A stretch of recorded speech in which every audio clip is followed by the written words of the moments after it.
Mga kapatid, ako'y may pick-up line sa inyo. At sabayan nyo ako sa aking pick-up line. Ang isasagot lamang ninyo ay malakas na, bakit? Okay.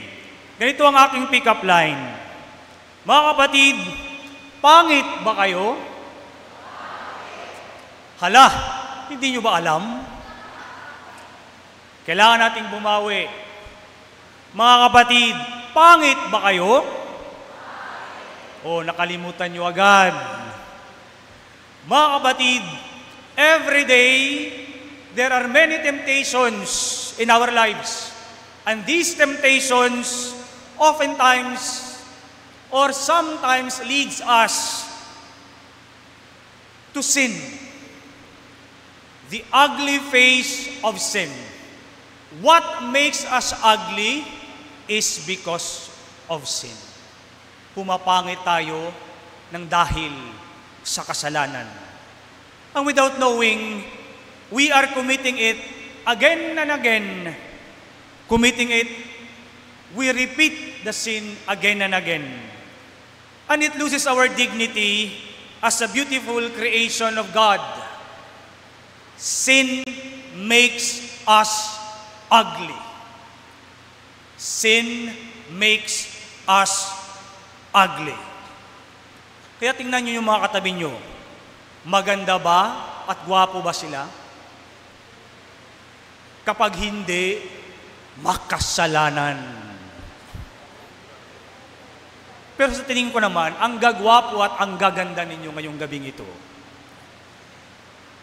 Sin makes us ugly. Ang ikalawang linggo ng Adbyento is the season to revisit ourselves and our relationship with God. It is also a good opportunity to repent ourselves. At ito yung panawagan ni Juan Bautista. Ito yung panawagan na napakinggan natin sa ating ebanghelyo ngayong linggong ito. Prepare the way of the Lord, make straight His paths. A voice crying out, the fulfillment from the Old Testament, from the book of the prophet Isaiah, fulfilled in John the Baptist. A voice crying out to prepare the way of the Lord, make His paths straight. Repentance, to repent for our sins. This is the question, a simple question for all of us. Kumusta na ba ako? Kumusta na ba ang relasyon ko sa Diyos? Kumusta na ba ang relasyon ko sa aking kapwa? Mga kapatid, repentance, ito ay pagtanggap na ako ay mahina. Ito ay pagtanggap ng aking pagkakamali. Ito ay pagtanggap na kailangan kong magsisi sa aking mga kasalanan.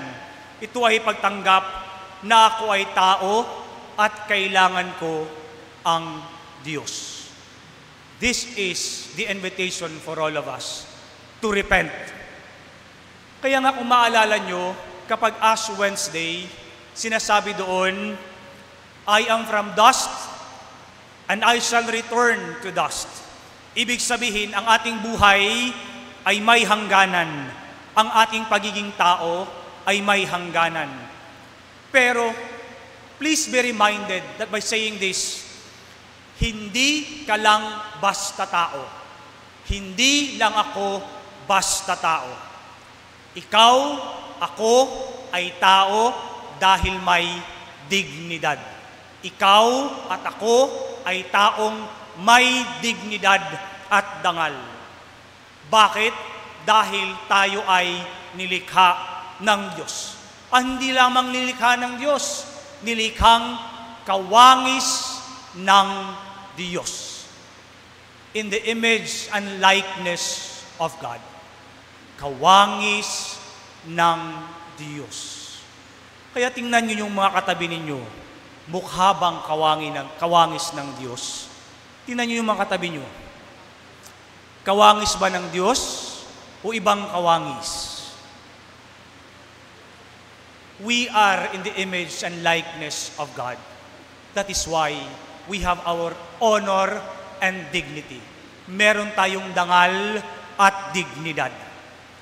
Mga kapatid, kaya anuman ang pinagdadaanan sa buhay, even in our sufferings, failures, difficulties, and sins.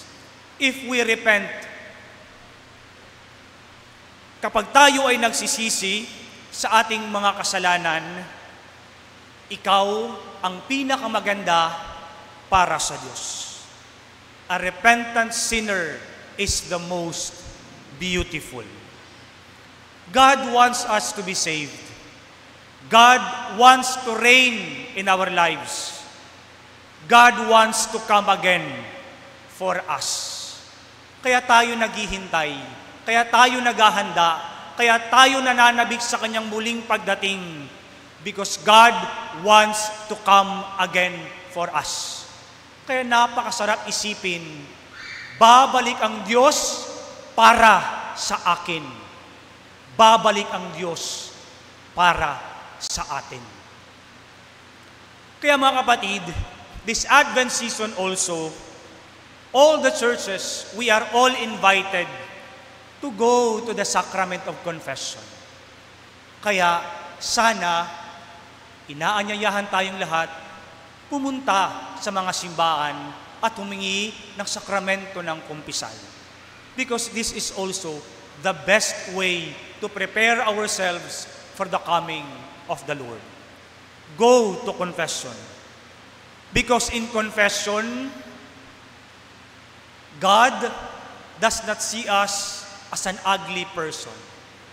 Every time that we realize that we want and we need to go to confession, nagsisisi tayo sa ating mga kasalanan, and in the sacrament of confession, God is happy.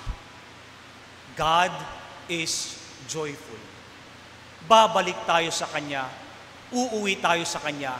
Sa sakramento ng kumpisal, hindi lamang natin tinitingnan ang ating mga sarili, kung gaano tayo kamakasalanan, kung paano tayo nagkamali, but sa sacrament ng confession, maramdaman ang pagiyakap ng Diyos sa atin. Sa sakramento ng kumpisal, niyayakap tayo ng Diyos at pinipili tayo ng Diyos. Kaya mga kapatid, this Advent season, go to confession. Dahil wala nang mas gaganda pa sa pagmamahal at pagpapatawad ng Diyos. That is why, every time we go to confession, we become beautiful. Kaya nga ang turo sa amin sa seminaryo, kapag kami nangungumpisal every month, once in a month, after ng confession, there must be a celebration. There must be a celebration. Why? Because God wins in the sacrament of confession. Nananalo ang Diyos sa sakramento ng kumpisal. Kaya ito ay pinaka-importante and the best way to prepare ourselves this Advent season. Kaya my dear brothers and sisters, please go to confession. This Advent season gives us the time to reflect on our brokenness. We are all broken people. We are all wounded people. But for God, we are all beautiful people. Wounded, broken people are beautiful, beautiful people for God. Ito ang dahilan ng kanyang pagliligtas. Ito ang kanyang dahilan ng pagdating. At ito ang kanyang dahilan ng muling pagdating. My dear brothers and sisters, we heed the calling for repentance, like John the Baptist, to prepare the way of the Lord, make straight His paths by repentance. For repentance is hoping for God's coming. Repentance is believing that Christ will come again. Repentance is our best preparation for the coming of the Lord. This is why, and this is how we prepare the way of the Lord and make straight His paths. This Advent season, please remember, that we are invited and called to repent for all our sins. Not because we are sinners, but because God will come for us. Because God sees us as beautiful people.